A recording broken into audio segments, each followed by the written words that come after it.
Go inside the Crimson Tide. Tider Insider TV with Rodney Orr and Gary Harris.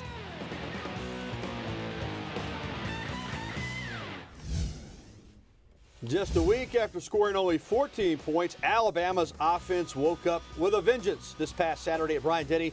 59 points against the Aggies of Texas A&M, 602 yards of total offense. I don't know if anybody saw this final score coming. The defense obviously did its part as well. 59-0. The Tide blows out the Ags and sends them back to Texas with their crying tags. Good evening, everybody, and welcome into another edition of Tider Insider TV, presented each and every week by Buffalo Rock. Alongside Rodney Orr from TiderInsider.com, I'm Gary Harris. Once again tonight, Pepsi next. All that great Pepsi flavor, 2/3 less calories. That's right, a 12-ounce can, only 60 calories per. And it is delicious. Pick up some Pepsi next.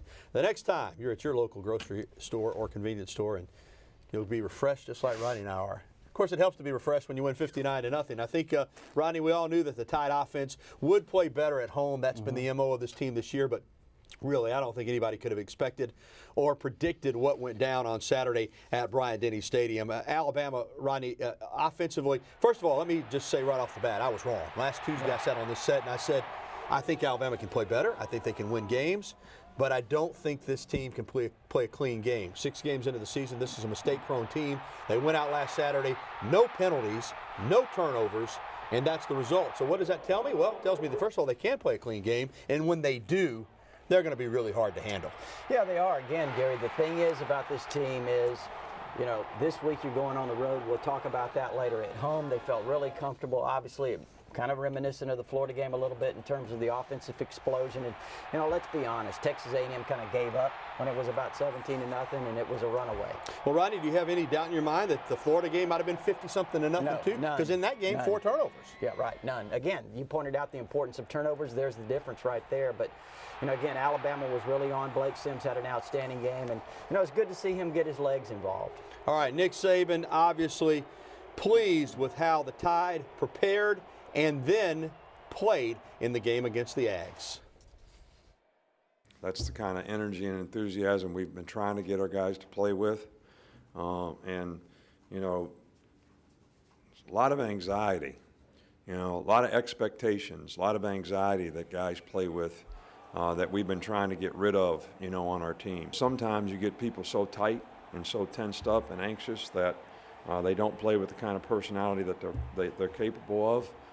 That's something that we've been working on, you know, since the Ole Miss game, and I think our players have responded to it, and I think they're having more fun playing, which is really what we want them to do. All right, B.J. Milliken's put together a little notebook from the historic victory. I say historic because of all the big blowouts Alabama's had in its history, one of the most successful programs of all time. This is the largest win ever over a ranked opponent, Rodney. Think about that. 59 points, 35 points in the second quarter, which is a school record. 4th largest shutout over a ranked opponent. You know, the bottom line is that Alabama did everything well in this game, and let's talk about this game some more. First of all, total domination over a team that had given the Tide fits. 2 years ago, 450 yards offense. They beat Alabama 29-24. Last year, over 600 yards offense, the most Alabama had ever given up. The Tide hung on 49-42. This year, 602 for Alabama, 172 for A&M. The first time ever a Kevin Sumlin team has been shut out, and it's their lowest yardage output since he's been at A&M. I mean, again, that's only one game, but and as good as Alabama's been under Nick Saban, you'd have a hard time finding another game where they were more dominant than this. Yeah, you kind of compared it to the Auburn game of, 2012. I thought that was a great comparison, Gary. This was the 2nd largest blowout in Texas A&M history. I think the worst was when Oklahoma beat them 77, what was it, 77 2003, 77-7, whatever it was. Yeah, that was the largest. And you know, but again, they were clicking on all cylinders. Alabama came out. The really impressive thing to me in this game early on was how Alabama came out on the offensive line with kind of the injuries that they've had. You know, with Ryan Kelly out, I thought Bradley Bozeman did an outstanding job. Ari Kwanjo really had a good game. He had been limping the week before leading up to the Arkansas game. Then you have Austin Shepard that gets knocked out of the game. Grant Hill comes in and does an outstanding job. And again, I think it looks like Mario Cristobal is doing an excellent job in molding this offensive line. Yeah, and Bradley Bozeman, filling in for Ryan Kelly. He'll be back against Tennessee, but he played great. And offensively, they did whatever they wanted to do. Now, they got to bottle this and take it on the road. It's been a little different story on the road. But as impressive as they were offensively, defensively, I think probably more impressive when you look at what Texas A&M has done in this league under Kevin Sumlin in their third year. Even in their losses to Ole Miss and Mississippi State, they would have liked to play better, but they still scored some points. Yeah. They still racked up some yards.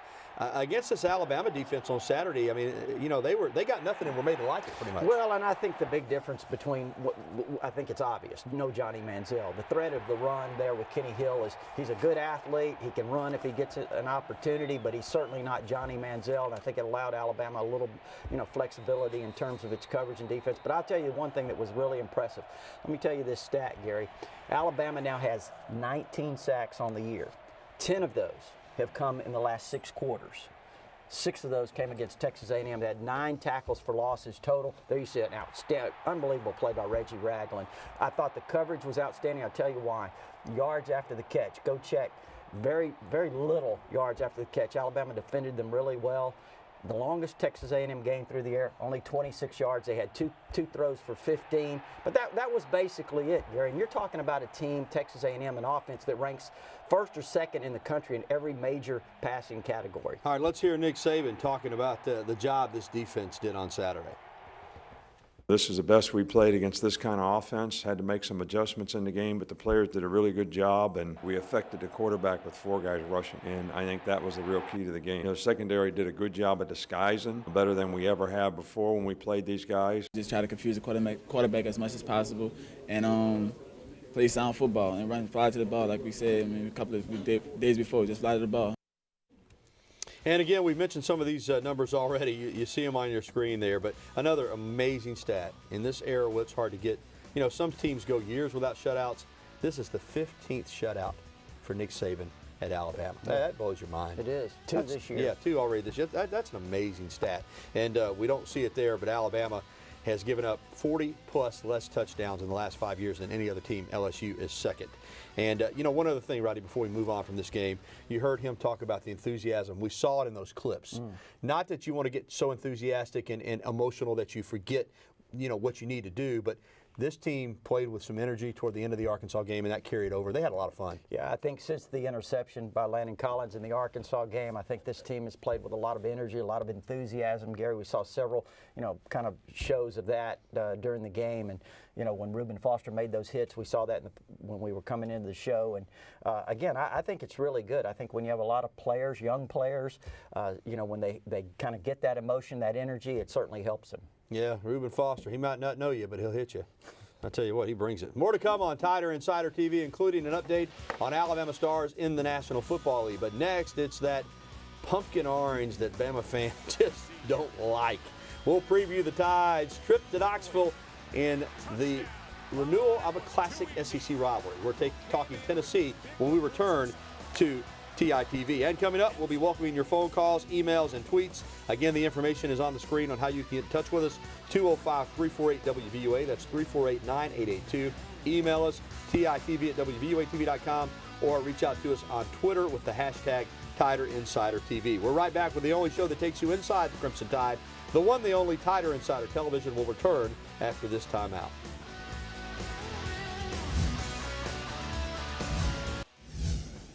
Man, I hate Tennessee because, first of all, it's Tennessee. And I just hate them because they low down, they dirty, they some snitches. That's a classic rant right there. And, we may hear from that guy again on Saturday on Crimson Tide Kickoff. How about that? Here's some things that happened the last time the Vols beat the Tide. The iPhone didn't exist.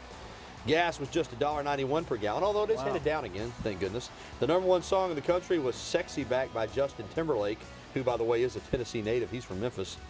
And only 6 books in the Harry Potter series had even been released. The last time, if you're wondering, was 2006, Mike Schuler's last season. And I actually had a little dark in my hair. You still had a little dark there? Okay. All right. Well, it's been a while. Yeah. That's the bottom line. Although they did come close in 2009 when Lane Kiffin was the head coach. That's also the last time the Vols had a winning record. How about that? Wow. Now let's talk about this year's Tennessee team. Butch Jones' program hasn't won a conference game this year, but they still are an improved football team. You know, we said this about Arkansas, but it's true. Tennessee, while maybe the wins and losses don't show it, they're getting better. Yeah, I think so, Gary. When you look at them defensively, I think they've certainly made improvement. They're really athletic on defense. You know, they've got some good linebackers. They've got a good young defensive lineman named Derek Barnett, a guy that, Gary, he's already got 9.5 tackles for losses. He's a freshman. How about that? He's on the verge of setting some freshman records in that regard. So, you know, I think Butch Jones is doing an excellent job of recruiting. They lost virtually their entire offensive line last year, and that was an outstanding offensive line. A lot of talent on that offensive line. So, you know, he's been playing a little bit shorthanded. 3-4, but as Coach Saban said, they could be 5-2. Could have upset Georgia and probably should have beaten Florida. So this is a team that is going to give it all it has. We know that on Saturday night. Here's Coach Saban talking about the respect that he has for the Tennessee program. I think they played really well this year.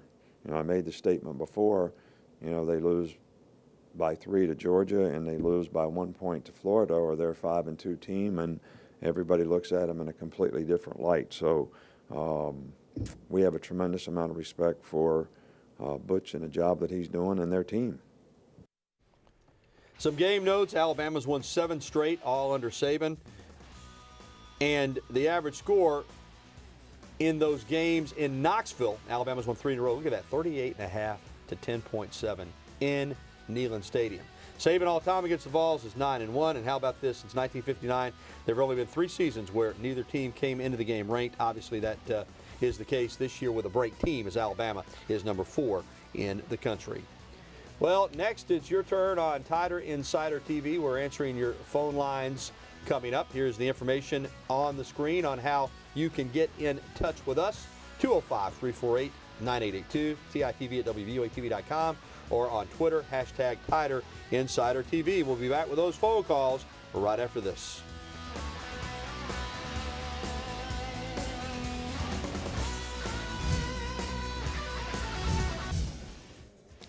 It's a rare week these days when a former Crimson Tide player doesn't get into the end zone in the NFL. There's so many good ones, and that is Eddie Lacy, scoring against the Panthers in a blowout win on Sunday. His 4th score in 4 games. Also getting into big-time action, Marcel Darius. He is a force as an inside pass rusher. Gets a sack right there as the Bills beat the Vikings. Here are some other numbers. Trent Richardson had one of his better games, Rodney. He had 77 rush yards on just 15 carries when he hurt his hamstring. Also 41 yards receiving, but he says he'll be okay. Clinton Dix, how about that? 9 tackles from his safety position for the Packers. Darius, as we said, he is a disruptor. Look at that, 4 tackles, 2 more sacks. And Dante Hightower out of one of his better games for the Patriots, 13 tackles and a sack. Some really good players in the NFL out of Alabama. All right, it's time to head to the Med Center hotline. And first up tonight, our buddy Trey over in West Blockton. Trey, what's up? Hey, what's up, guys? Hey, man. I was going to say, Saturday, my little boy turns 2. All right. So a victory over Tennessee would make the day pristine. There you go. But I want to touch on the playoff in Alabama. If they win out, regardless of if that includes, you know, representing the West and winning, you know, the SEC title, doesn't matter. I think either scenario, if they win out, they're in the playoff. I don't see how they cannot be. Well, Trey, first of all, happy birthday to your son, and I think he's going to be happy on Saturday. I agree with you. I mean, I think if Alabama wins out, they're in the playoff. But, you know, there's a lot of other fans of teams that are saying the same thing. Alabama, though, I still think controls its own destiny. I think if they go 11-1 with this schedule, they're in. They don't, as we've talked about, Rodney, control their own destiny as far as the SEC championship game is concerned. Getting to Atlanta, they got to get some help from Ole Miss. If Ole Miss wins out, Alabama can't go to Atlanta regardless. Well, let me ask you this. You think if Alabama wins out, they're going? I do. You do? You think they'll get in the playoffs? I do. Okay, here's the problem. I don't think they're going to take 2 SEC teams. I mean, I hope you're right. I hope they do take the best teams. I'm not so sure they will. I think they will. I think if you got an Alabama sitting there at 11-1, the SEC champion will go and Alabama will go and then 2 others. That's just my opinion. Now, again, there's a lot of football to be played. It may work itself out. And I know there's, as I said, there's a lot of other schools that are saying the same thing. If we went out, we're in. Yeah. Everybody can't get in. That's why, as you know, I wish they'd done an 18 playoff, taking the 5 conference champions and 3 at-large teams, but they didn't do it that way. I wish they'd have stuck to the BCS formula and just taken the top 4 and kept the committee out of it. Yeah. Yeah, but they didn't. Always up for debate, that's for sure. All right, John Max is with us. Hey, John Max in Cordova, how are you doing? My question is the game we played last week with Texas A&M, what kind of motivation do you think Nick Saban's going to tell them to go into the same thing to Tennessee? Well, John Max, I think the biggest motivation in this game is the fact, first of all, it's Tennessee. It never gets old beating the Vols. And maybe they're chasing that 11-game win streak that Coach Bryant had against Tennessee. This would be 8 in a row. And secondly, Alabama has not played, as we've talked about, in 2 true road games. They've not played well. Yeah. So that, to me, is a lot of motivation. Well, I think that's definitely it. I think, this is how this team responds when they go on the road. Now, the defense played really well, especially late in the Arkansas game on the road. But you look at the offense, it really struggled. And I think that's the question everyone kind of has about Alabama right now in terms of going on the road. How will the offense respond? All right, we'll find out on Saturday. Let's go quickly to Anniston and talk to Harold. Harold, what's going on? Hey, guys, how you doing? Love both of you. Thanks, man. Hey, man, with the growing pains that the team has had and all the negative comments I'm hearing from commentators around the country, you think all this adversity might end up forging a juggernaut? I think it could. I'll tell you this.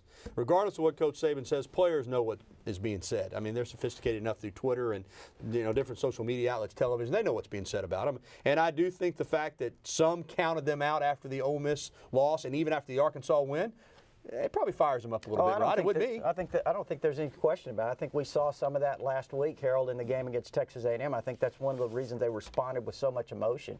I think, like you said, Gary, I think they hear what's being said. One thing about this team, they are showing some emotion, and it seems to be healthy for this particular team. All right, more to come on TITV, including Butch Jones having to answer questions on Lane Kiffin. Hear how he answered those questions coming up after the timeout. And coming up, more of your phone calls, emails, and tweets. Again, we want to hear from you. Really probably the favorite part of doing this show is for Rodney and I to talk with our viewers. So give us a call. Call in now. Lines are open, and we'll be back with more TITV right after this.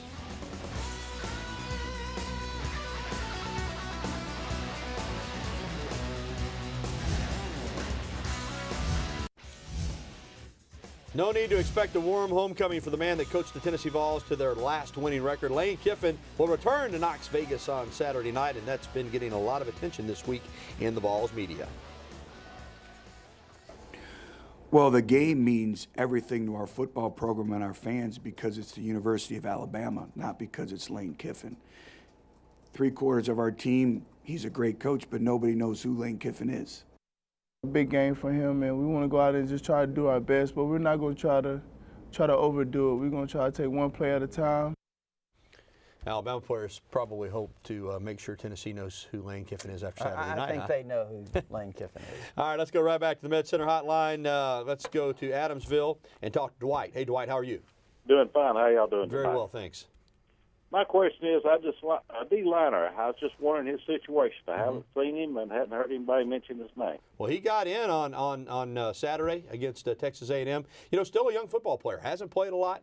I think as we've seen with Alabama, a lot of times, Rodney, you just kind of have to bide your time, and then when you get your opportunity, kind of like Ryan Anderson has done, make the most of it. I think somewhere along the line, this year or next, he's going to get a chance. Well, Gary, he was ticketed to be redshirted last year. He had some injuries up front. He played some, just a little bit last year, kind of burned that red shirt, and then here this year he's played a little bit early, and he played this past game. So, like you said, Gary, there's a lot of talent in front of him. But again, you need that depth. I don't think anybody's given up on him, though, that's for sure. All right, let's stay here in Tuscaloosa and talk to Joseph. Joseph, what's going on? What's up, soldiers? How y'all feeling out there? All right. Man, Pete, just I heard somebody talking about Blake Sims' shoulder a little bit and stuff. I was a little concerned on that because the man handling his business. All right, Joseph. Yeah, I think he's good to go. I think probably right after that shoulder injury at the Ole Miss game, I do think maybe he favored it some, but he looks good to go, and everything we're hearing is that he's 100%. Yeah. Maybe what Joseph's referring to, Gary, is at one point in the game, he did grab his shoulder when he went down on it, and there was some talk, I guess, on the CBS broadcast of that. But, he continued to play, and I thought he did really well, after that. So I don't think there's any nagging injury there. All right, real quickly, let's talk to Chris. Chris, you're the last caller tonight. What's going on? I'm doing great. How y'all doing? Very well. I just want to call and let them know I'm really proud of them the way they played against A&M, and just keep it up and go up there and just take care of those balls. Yeah, man, I will second that. I mean, as I've said several times, beating Tennessee from an Alabama perspective never gets old. And I think that's what fans need to remind themselves of. Sometimes when you're in control of a rivalry, you kind of start taking it for granted, but it can swing. Alabama won 11 in a row at one time, won 9 in a row over Auburn, and we saw at one time Tennessee won 7 in a row against Alabama. Auburn won 6. So enjoy it while you're on top, right? Yeah, Gary, I don't know about you, but I think one of my favorite Alabama-Tennessee games of all time was 1990 when Tennessee was a prohibitive favorite. And Alabama went up there and won a game. When Stacey Harrison blocked the kick with his face mask, rolled 20 yards back, and Phillip Doyle hits a 47-yard field goal on the last play of the game. What a major upset that was. And certainly this Alabama team has to be prepared because when Tennessee comes out, that emotion in that game certainly can carry a team. Yeah, Lee Corso said it was like an NFL team playing a high school team. Well, the high school team won. All right, we're wrapping up the show next with our picks for Saturday night's game, plus what you might find in Kenyon Drake's scooter. Nick Saban likes what's in there. That's a clue. We'll have it for you on a beautiful evening in Tuscaloosa. Stay with us. How about a gold star for the CBS production crew for spotting what was in Kenyon Drake's scooter on the sideline Saturday? That's right. It's Nick Saban's favorite Little Debbie oatmeal cream pies. I guess the coach is rubbing off on the players. I love them too. They're really good. All right, it's time to make our picks for Saturday night's game. We begin with Rodney. You know what, Gary, I think this game really has a chance to be closer maybe than what some expect. It could play out a little bit like the Arkansas game. I'm kind of concerned, with that, kind of road attitude Alabama's had. But I'm going to say that Alabama pulls away late, 31-10. I've really had a hard time getting a feel for this Alabama team. Yep. I last week thought that would be a tough game. I thought it'd be a second half game. I certainly thought Alabama would win the game, but didn't see that coming. Now I'm a little leery because of what happened at Ole Miss and what happened at Arkansas, but I think this Alabama team turned the corner against A&M. No penalties, no turnovers. That's big. Again, I don't think it's just going to be a situation where it's over at halftime. Right. I think it's going to be competitive for a while, but too much Alabama. They continue the roll, 35-13 over the Vols on Saturday night. Well, as always, we want to thank the locker room for providing us with original elephant wear dress shirts. You can get original elephant wear at the locker room, either in person on the University Strip or shop online. Also, it's time for dinner. We're headed to Buddy's Rib and Steak. Going to visit with our good friend Philip Guy over there in Northport. Come out and join us about 7:15. We'll talk some football with you. For Rodney Orr, I'm Gary Harris. Thanks for watching Tider Insider TV. Have a good night, everybody.